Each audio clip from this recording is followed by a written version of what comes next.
Streaming. Hey, good morning, everybody, and welcome back. My name is Lisa Jarrett, and I am a professor at Portland State University School of Art and Design. This project is the second part of our series for our 2021 KSMoCA Remote Artist Residency. And KSMoCA is the Dr. Martin Luther King Jr School Museum of Contemporary Art. It is a partnership between Portland State University faculty, myself, Harrell Fletcher, who's here on the call with us, and our primary collaborator, Amanda Lee Evans. And we also want to offer a warm welcome to our Dr. MLK Jr School students who are joining us on our YouTube live stream. Dr. MLK Jr students, if you have any questions, feel free to put them in the chat on the YouTube live, and we'll make sure to get those to the artist at the end of the conversation today.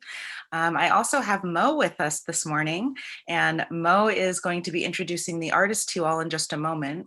But before I turn it over to Mo, I just also want to offer a heartfelt thanks to our team at Dr. MLK Jr School, including Principal Jill Sage, Paige Thomas, Nancy Rios, and Michelle Peak. So thanks to everybody for your support, and we really look forward to hearing from Intisar Abioto this morning, who's one of our artists in residence. And I will invite Mo to share a little bit about Intisar before we hear from her. Hi, I'm Mo. I go to Dr. Martin Luther King Jr School. I'm also the head photographer for KSMoCA. I'm introducing artist Intisar Abioto. She was born in Memphis, Tennessee, and in 1986, and now lives in Portland. Intisar is an artist who likes photography, dance, and writing. She is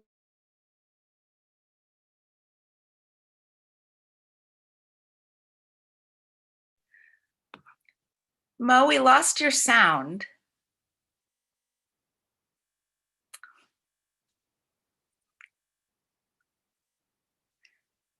Mo? that take a long time. Some Hey, of those projects, yes? Mo? I'm sorry, the sound cut out. Could you back up to the sentence where you were saying right after Intisar likes photography, dance, and writing? Okay. Intisar is an artist who likes photography, and writing. She is inspired by her roots in Black girl Southern storytelling. This means she tells stories in her artwork many different ways. Her work is about living people of African descent. She likes to make projects that take a long time. Some of those projects are named the People Could Fly Project, the Black Portlanders, and the Black. Welcome, Intisar. We can't wait to hear more about you and your artwork. Could you hear me? Good. Thank you so much, Mo. That was wonderful. And now we'll turn it over to Intisar.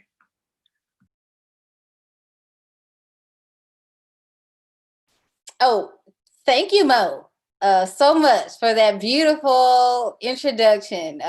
You're welcome. And yes, thank you. Yeah, well, I'll just start. Today is a little different. I haven't talked about this project in a long time. And, ooh, actually, hold on one second. I need to make sure I plug in my computer so it doesn't die. Yes, and so I am kind of also learning today because yes,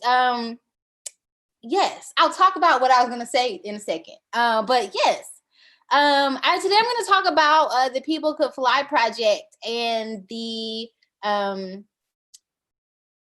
things that I was thinking about when I was in my late teens and my early 20s. I'm 34 right now, so like almost 15 years ago. And yeah, this is such a curious time. Every time in the world is a curious time, but this is such a curious time. And even before we got on today,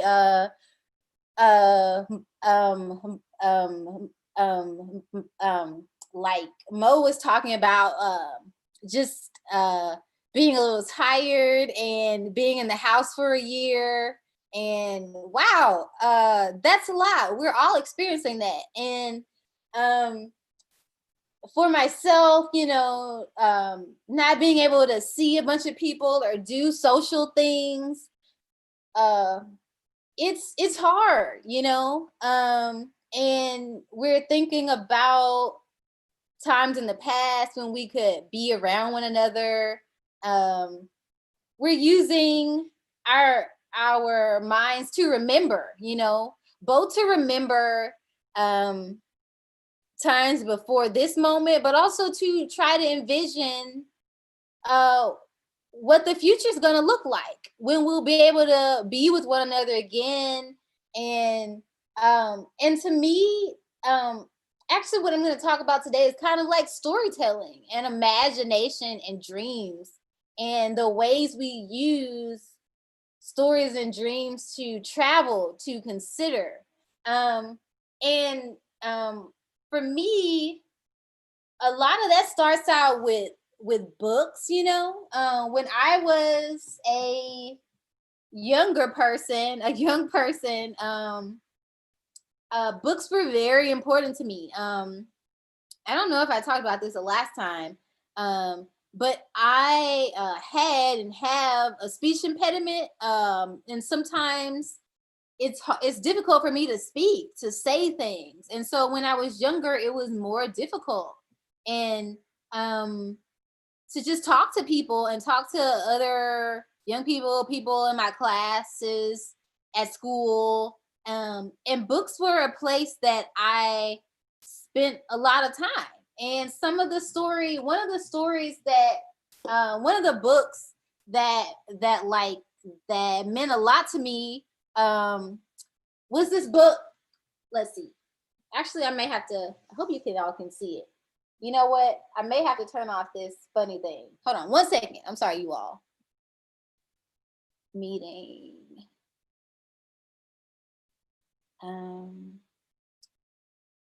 You know, I wonder if I can make this show up without me. Hold on, just 1 second. I'm going to change my background. Sorry, we didn't. We can see it if you hold it back a little bit. You said what? If you hold it back a little bit, we can see it. Oh, you can? Okay, if I move it back. Now a little, it's there. Oh, now it's gone again. Hold on. Oops. Maybe like right in front of your face. Oh, no, everything is going. You know what? Hold on 1 second. I'm just going to change my background because I have a couple of books to show you all. Let's see if that's gonna. Okay, yes, I'm going to turn my background off. Okay, you all. Ooh. All right. So I have some books to share. Yes. So this book, The People Could Fly, and it is a book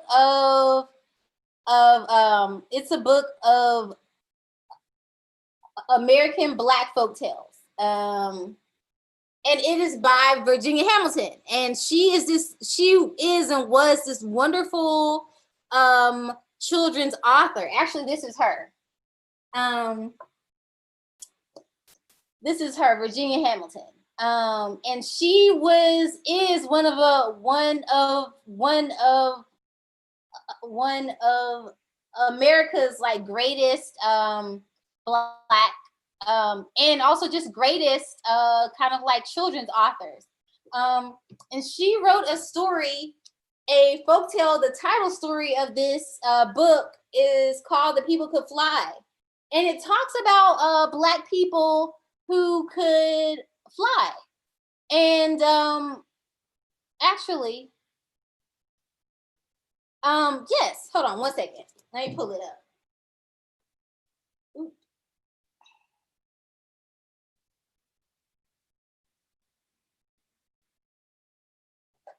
Actually, I'm just going to read it because why not? Can y'all see this well?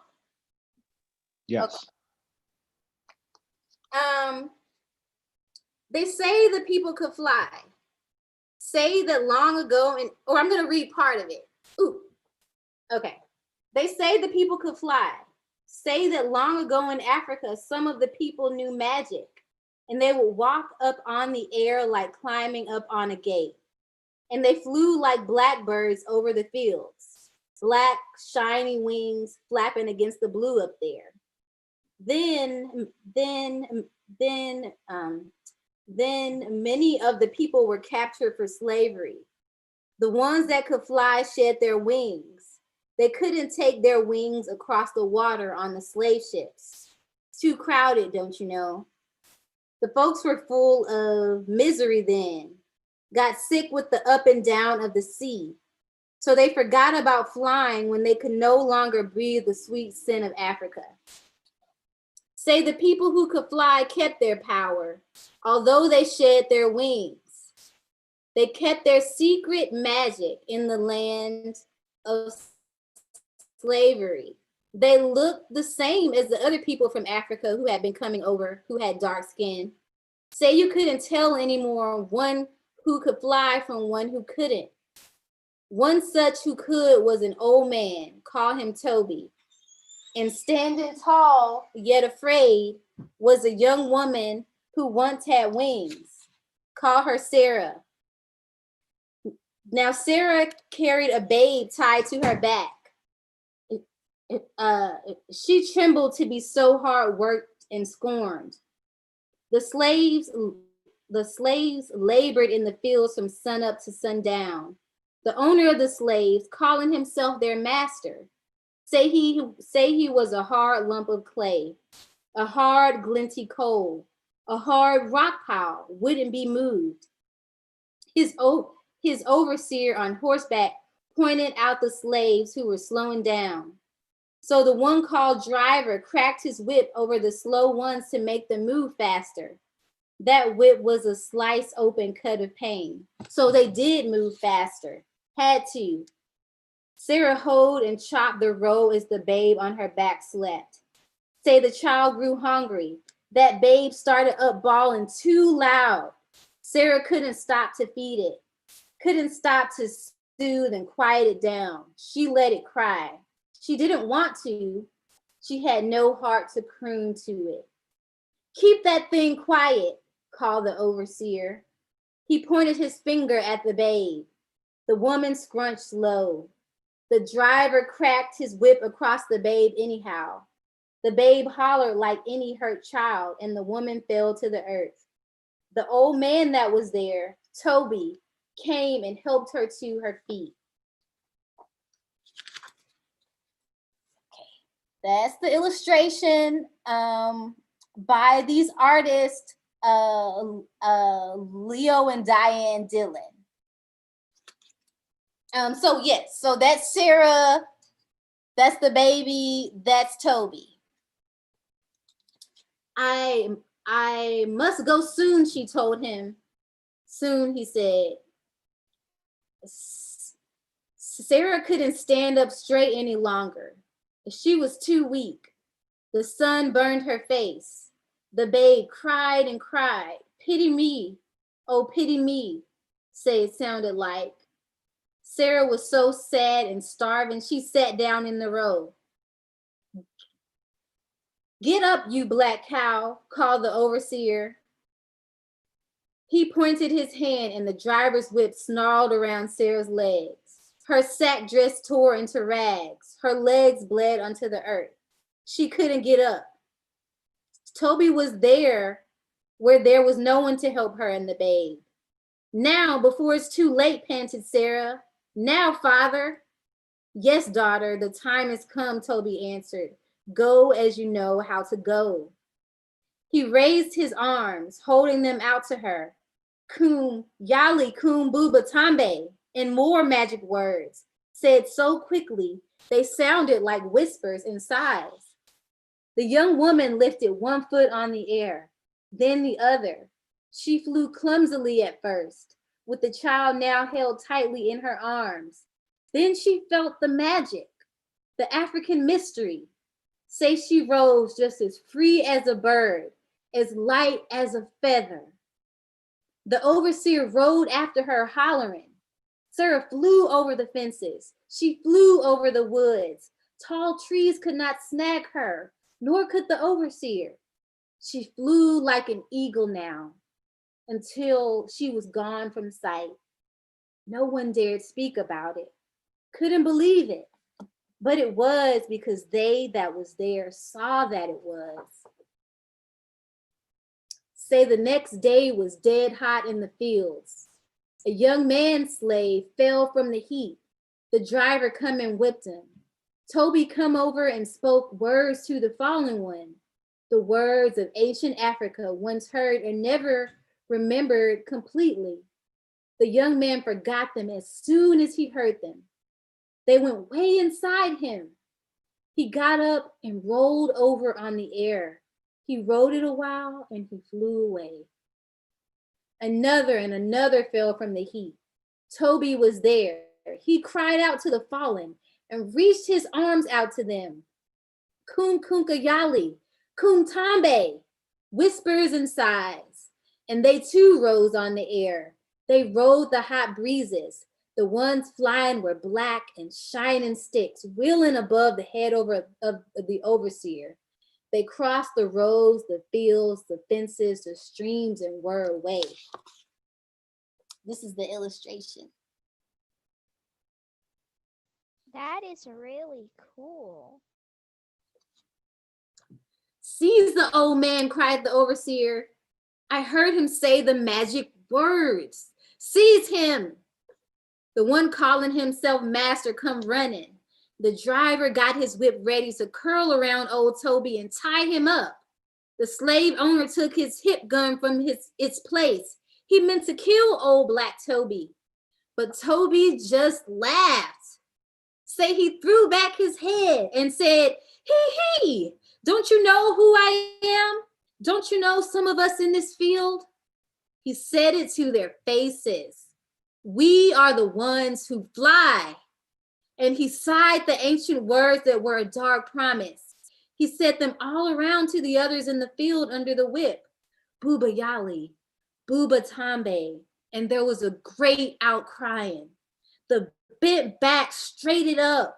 Old and young who were called slaves and could fly joined hands. Say like they would ring sing, but they didn't shuffle in a circle. They didn't sing, they rose on the air. They flew in a flock that was black against the heavenly blue, black crows or black shadows. It didn't matter, they went so high, way above the plantation, way over the slavery land. Say they flew away to freedom. And the old man, old Toby, flew behind them, taking care of them. He wasn't crying, he wasn't laughing. He was the seer. His gaze fell on the plantation where the slaves who could not fly waited. Take us with you.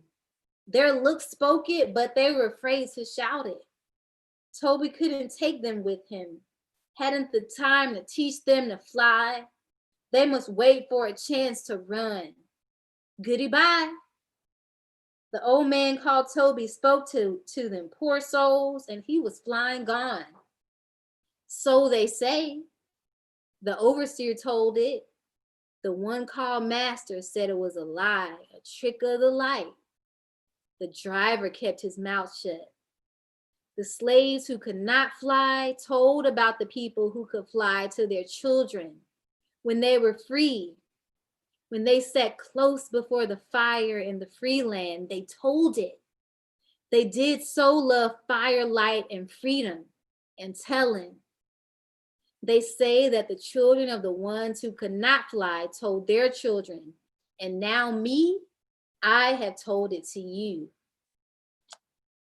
So this is the illustration. This is one of my favorite pieces of art. Here you can see old Toby and Sarah and the babe, and you can see the people who could fly. That is so cool.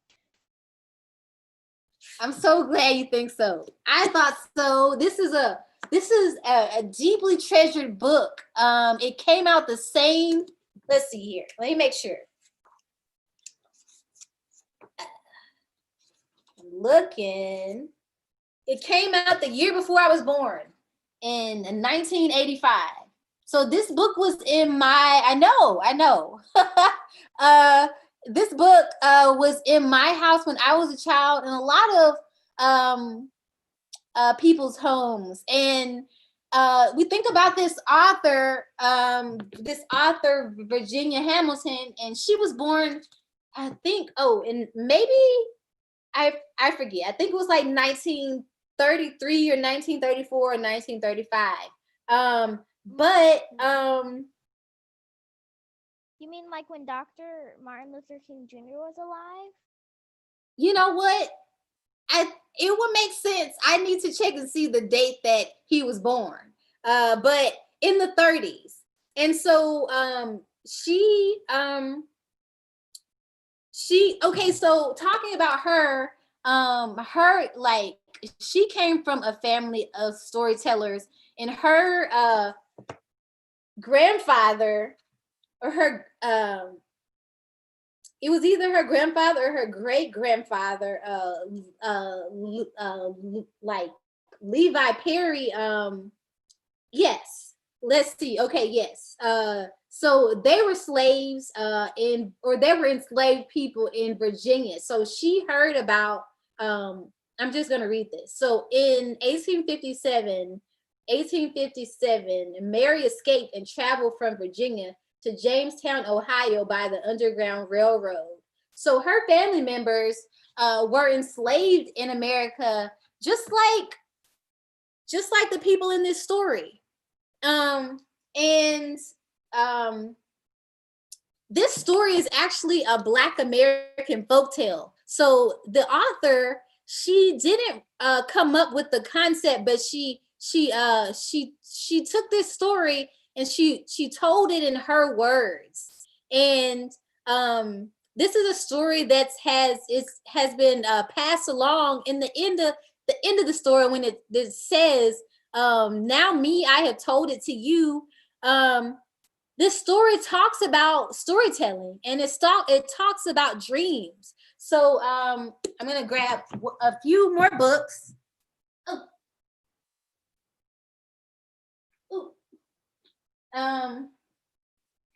So this is a book called Drums and Shadows: Survival Studies Among the Georgia Coastal Negroes. And so it actually talks about, it has this story in it. And there's another author who's also a children's author. His name is Julius Lester. And she told this story in 1985, but he published this book in 1960, I think it was 69. And he also tells this story in his book. You see this? People could fly. So, and he talks about it, and let me see.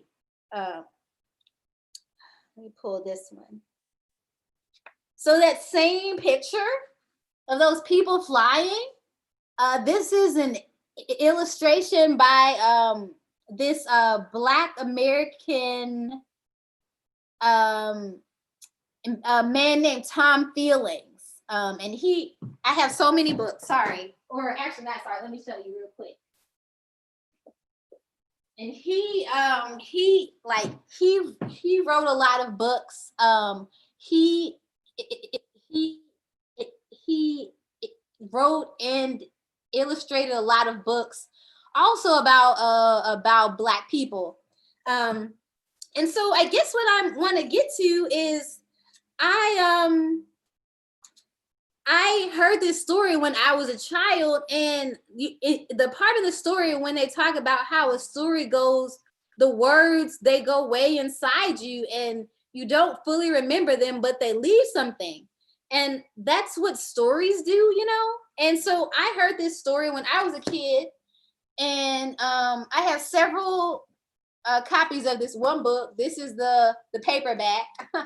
And And so, yeah, I'm going to get to showing you all some of my photos. So when I was around 19, actually 20, I started this project called the People Could Fly Project.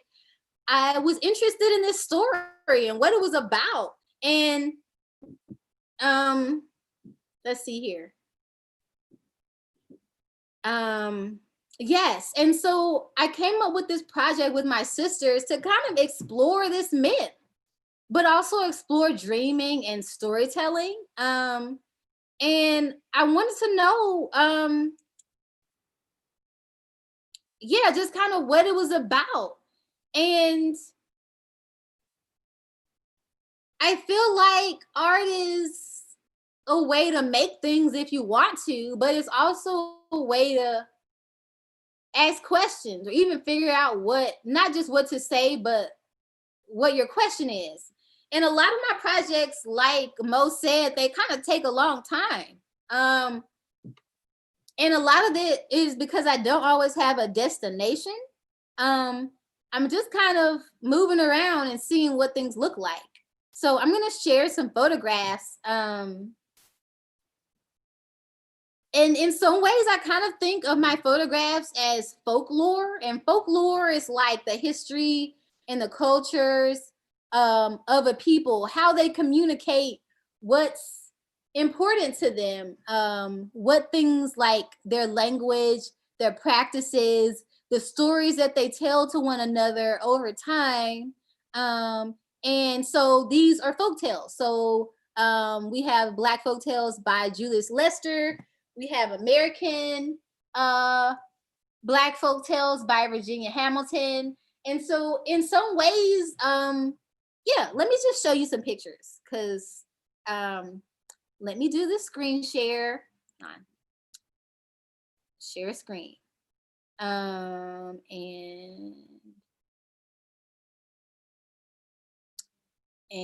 we're gonna start out here. Let me see. Okay, let me double check. Okay, yes. So yes, I'm just gonna, yes. So this is my sister Kalima, who is a filmmaker and a performer and an artist. And we here, I think this was 2007. So this was like, 14 years ago. And we were in like Mississippi. And so I'm just gonna go through some of these photographs and what I kind of, yeah, so we started traveling to explore this story. And at the time, our father, he worked at an airline, so we could kind of take these flights for not very much money. So we started flying, really. We started like flying to these different destinations in the States and also places outside of the States. We wanted to make this folktale real. Like, if this story was told by Black people who were enslaved in the Americas, and also this story has versions down in Brazil, it has versions in the Caribbean, it has versions in South America of these Black people who were enslaved, who left, who found a way to fly and free. And in some ways, the act of telling a story is a way to travel beyond what your physical reality is. So we started kind of traveling. So this is down in Mississippi. This is me. I was 20. My hair was much shorter. I had baby locks at the time. This is my sister with her camera, with her film camera at the time. And yeah, so also using our cameras, like this was one other way to tell this story. And we began to kind of look for the people, you know, like, in some ways, the people who could fly, it's us. It's our ideas, it's our dreams, it's the storyteller. So I'm just gonna go through some of these pictures. I'm just also just showing you all pictures of me at another time when I was dreaming about this story. And I had a different camera at the time. So these are some cornfields in Mississippi. This is out on the road. This is me. We stopped and went into these cornfields. So trying to kind of envision this story in different ways. This is I'm blanking on her name. Effie May. She was so she has passed away now. But she was the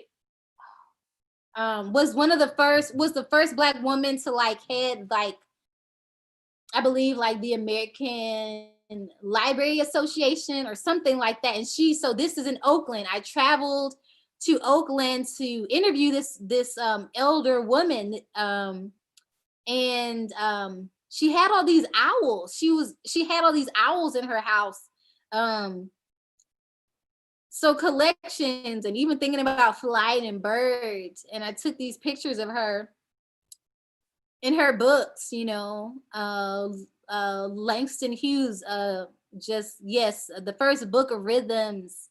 And this Virginia Hamilton book, When Birds Could Talk and Bats Could Sing. So just kind of being around people. Like, I look back now at this time, like I didn't have to do this project, you know, it wasn't assigned to me by anyone in school. Nobody was paying me. I had applied for some grants and I didn't get them, but I was determined to do this. And I think thinking about being a young person, following your intuition, like, what are you curious about? Like, there's so much that tells you that you have to get permission from other people to follow your curiosity, but it's not the case. So this is, so I ended up interviewing this woman, and I interviewed her about the what she thought about this story. And her sister had passed away recently, and she told me that she believed that like later on in life I would feel different. I would imagine the story differently. And kind of looking back, I think I'll be exploring this story all my life. I know the last talk that I shared with you all was about my work here in Portland with the Black Portlanders, but the Black Portlanders is really a part of this project. It's also thinking about Black people and how they move across space and migrations, where Black people travel to, how they get to places. So this is me in Oakland. I'm just showing, and this is a portrait. So even some of the portraits that I showed you all the last time, I was taking these kinds of taking portraits, doing this, you know, when I was 20. This was the beginning of a lot of self-exploratory projects for me. And I encourage you all, so this is in St. Louis. I encourage you all to, you know, things that you're interested in, just continue to look at them and question about them. You don't have to have a destination all the time, you know. So this is my mom on the left, my sister Kalima, and my sister Minta.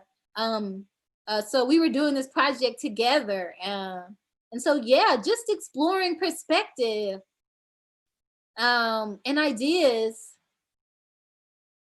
I'm just gonna go through some of these pictures. And also, you know, at one point, maybe a couple years ago, I went through all of my photographs.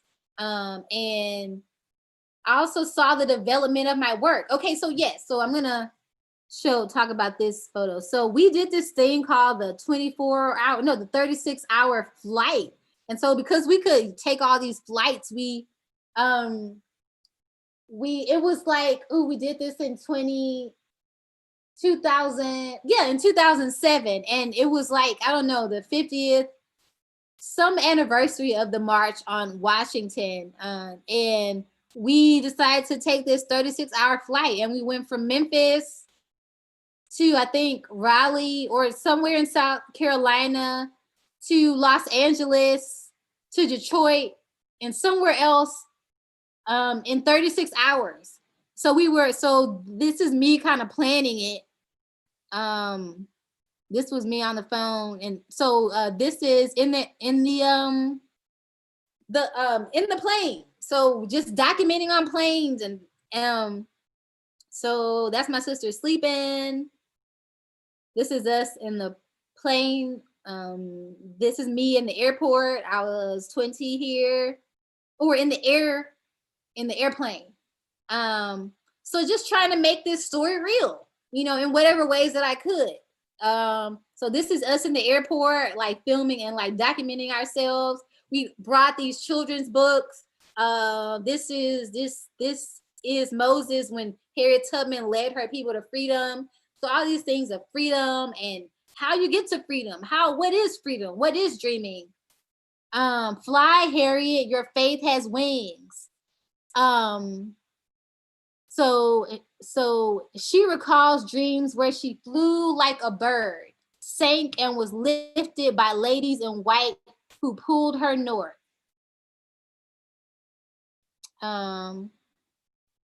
You know what? I'm gonna do one thing real quick.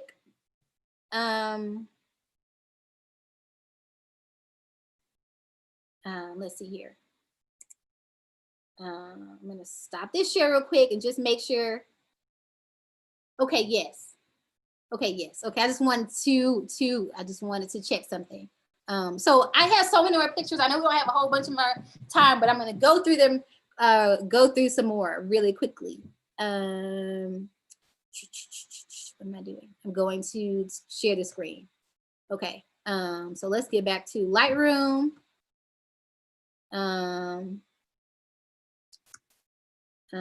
Okay. Okay, yes. So this is inside of the airport, just like playing with like some face paint and taking pictures, like whatever you're wanting to do in your art, you can do it, and it doesn't have to look like, here she is with face paint in the airport. Why? Why do this? Because it was interesting at the time, but also it was documenting ourselves, like we are also the descendants of people who were enslaved in this country, but also who had a history before that, who had a history before being in America. And so this is documentation of my family. This is documentation of Black girls who were thinking about what freedom looks like to them, like what does freedom look like to you? Like what does dreaming look like to you? Like what's important to you? So this is a picture of my sister Minta. She was 15. She was 15 doing this with us. I was 20, and yeah, so you can do these projects when you're young, when you're in high school, when you were in junior high school, when you were in elementary. Yeah, so we were reading children's books on the plane, as like a performance for ourselves, for whoever we were sharing this with. We had a blog at the time. It was called the People Could Fly Project. It was a blog spot blog. So we were sharing this with people in our community as it was happening.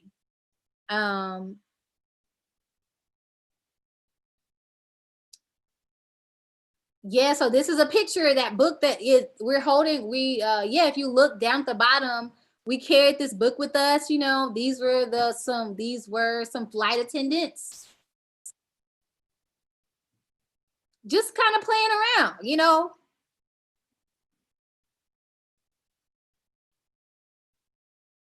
That is super cool. I'm glad you think so. I haven't talked about this in a long time. I actually had my hand raised to tell you that. Actually, take that down. Yeah, no, thank you. I'm gonna share just a few more pictures because I know we still need time for questions and stuff. But yes, but yeah, no, thank you so much. This is, so we were taking pictures in the daytime, then we're taking pictures at night and on the plane. We're still taking books and reading and doing stuff. This is just kind of sleeping on the plane. I don't know. Yeah. Over a 36-hour period. This is, I think, when we got back to Memphis. Yeah, so this is our dad, and was a man in the community. He had a farm, but he had also been a civil rights activist. So these are, also all these stories are just people you can make, like, you don't have to go far. Like, there are people in your community, yeah, like the stories around you, I'm just gonna go through a few more pictures. So this was at my grandmother's like funeral. Like, the stories of your family, the stories of the people around you, like, it's all valuable, it's all important. And we are the stories we're telling. Both stories that are fictional, that seem fictional, not able to, things like flight, like, but in truth, I at the time, I really felt this story was real. Like, I believed that people could fly. I believed that Black people could fly, like, in ways that were fantastical, and also believed so deeply. And some of that just has to do with just believing in people. I believed in myself a lot. Like, when you're young and you can just have so much belief, because you can just make up stories that from anything. And I just decided to explore this story through the same way that picture that I showed you was this kind of tableau, this group image of these people. I wanted to find the people who could fly, and I decided to look for them in the people that I knew, decided to look for it in myself. This is these are my sisters and my mom. It can be really simple. I'm gonna just show a few more pictures. I know where I'm gonna go through it. Just press through a lot. But just, playing around. This was outside of our house. My sister put on these clothes. We were just took out the cameras, and we're this is in Los Angeles. This is at a community center, where I think I was talking about the people could fly over, like, Kwanzaa. This is an artist in like Memphis. If you look down, she's actually holding one version of the People Could Fly book, the illustrated copy. Yeah.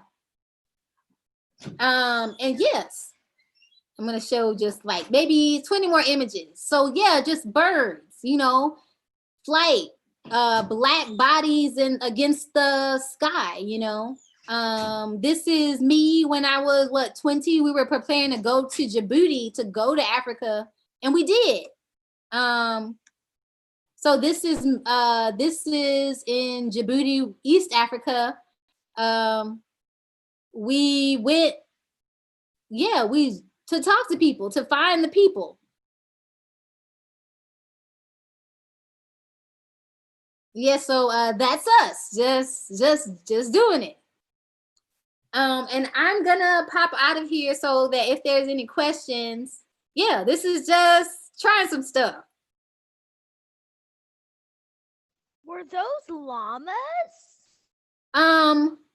You know what? This is the salt flats. So in Djibouti, there are these salt flats where, let's see here. If I can find it. That's all. If you look further, that's all salt. So just from, it's salt. All that salt. And there's also, like, literally humongous camels. Huh? You said what? I saw some camels. Oh yes, yeah. No, we had some cameras. So yes, this is my sister's camera. Just documenting, talking to other young people. We talked about what it meant to be of African descent with these students from one of the schools, just dialogue and trying stuff. And just coming from one idea, like, oh, I want to do this thing, to just trying. We talked to other people of African descent, and we documented them, and we documented ourselves with them. And yeah. Ooh. I really Um, like the picture when you were in the dark. That is a lot of food. yeah, it was great. It was a delicious meal. So also just My sharing. mom would say that I could eat all of that. Oh my goodness. But yeah, I guess I'll stop here. Because let's see. Let me get off of this screen share. Let's see. Stop this share. Yes, I am. Yes, any questions? I hope that was all right and made sense. But yeah, are there any questions or thoughts or feelings or anything? Intisar, thank you so much. Mo, do you have any questions that you're thinking about right now? I actually have a few questions. Next time you ever head on a trip to Africa, invite me. I really want to actually see an actual camel. Okay, I believe it. Okay, hey. Well, yes. Yes, we're gonna talk about that. We're gonna see. We're gonna see about it. Yeah, I mean, you can, yes. Well, I'm trying to see how I say this. We are now in this kind of like lockdown, down like quarantine. But I think that's the thing, like to be able to say that, oh, I want to do this. Like, yes, it could happen. Yes. So it could happen. Yes. Did you have another question, Mo? One more. What did that food taste like? Ooh, you know what? It was great. There was one dish that I remember. It was like a liver dish. Which I don't know, it was just delicious. I love East African food. And so I think the I've food actually there had East was great. African food. There's this celebration every year that I go to. Well, now it has to be virtually, and I have some people that I consider family there. Mhm. Because they come there every year along, and I go there every year. It's the festival that I believe is coming maybe next month. Okay. If I think I can see if you can. 1 second.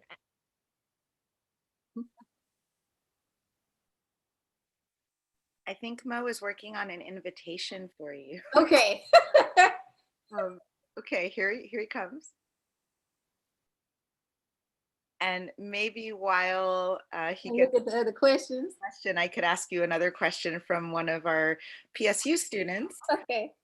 Tenzin would love to, or offers, you spoke about doing a performance for yourself to grapple with the idea of freedom. The Eid I'm what? curious to where you are in your pursuit of figuring that out for yourself. The Eid You festival. The Eid festival is a Muslim one, but there's lots of people that I consider family, um and half my family's from Somalia, so I go there every year because lots of the people there. There's also this one person there. I consider I call her myself wise. I actually had into both. I like watching the security cameras for all the different rooms, but it's pretty fun. There we have the big festival, lots of delicious food. Okay, I well can tell thank you you. it's. Yeah, well thank you. I'll Thanks for see if I telling me can about invite it. you. Okay, thank you. I know the exact however I can be location. there safely in the future whatever works. Yes, thank you. For one, just thank you for your graciousness. You're welcome. I'm going to try and see if I can talk to them and see where the location is, because I think we will all be masked up and we would be socially distancing, but we would still be in a spot. But we would all have to be masked up and stuff. I hear that. Well, whether or not it's during quarantine or after, thank you for that gracious invitation. You're welcome. Yeah. Also, if you ever want to meet her, she's very wise, and we actually do read. There are these big books, but they're in a totally different language that I barely know. Got you. Well, thank you. It's all there are further adventures, stories to be had, adventures to be told. So thank you. I think that Lisa was asking a question from one of the PSU students that I'll reply to. I see it in the chat. Yeah, I think I'm very much figuring this out again. You asked, okay, you spoke about doing a performance for yourself to grapple with the idea of freedom. I am curious to where you are in your pursuit of figuring that out for yourself. Do you have your idea what freedom is to you now? I would say that even doing this is still, talking to you all is a form of still doing this project. Time was very important. Like, it was using the time that I had to be something, like be a story, like, and and these various things, like where we can't go anywhere, like you can't travel, you can't see everyone. There's a form of containment. And how do we use stories or our memory to like help ourselves, and I think this story was told and shared over all these years to kind of help ourselves. And I definitely need help. Like I definitely need, I'm it's funny that I did this project when I was in my early 20s, and it's like I'm 34 now, gonna be 35 now, and I'm really like revisiting what my purpose is. And I don't know again, or I know, but it changes. So yes, I do and don't know. I'm figuring it out again. I think I may be leaving about now. I'm going to actually do my special today right now. Well, thank you so much for being such a gracious host. And yes. Bye. Bye, Mo. Intisar, Maya wants to ask a question as well. She says, how did you start this project and what was the planning process like? As a student who doesn't have much experience with projects outside of school, how did you navigate this project financially? Yeah, that's actually a big one. I had this idea. I mean, one, it helped that my dad worked for the airline and we didn't have to pay for these flights. But also I could have done it without the flights, but also I applied for these grants, and also being young, people don't really believe in you a lot. I mean, I applied for these grants. I mean, it's true. I mean, I'm able to get more grants now, probably because I'm older, and once people hear about you and kind of know about you, then they believe more of what you're talking about. But here I was 20, and we were young Black women and Black girls, and I had a camera, I was doing the stuff, and I could fly around the world if I wanted to.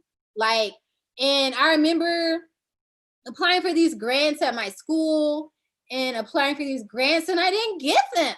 And like, I remember writing some people. I was a big emailer.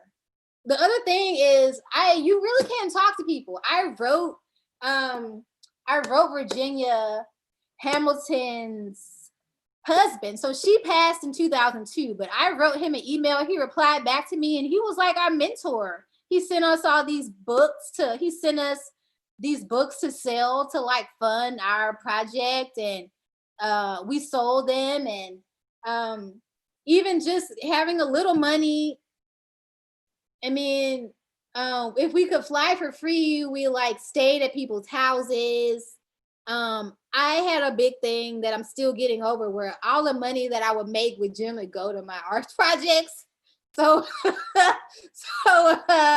you're just like, and when you're young, you don't care. You're just like, you know, you don't have anything to take care of. You're just like, whatever I do. And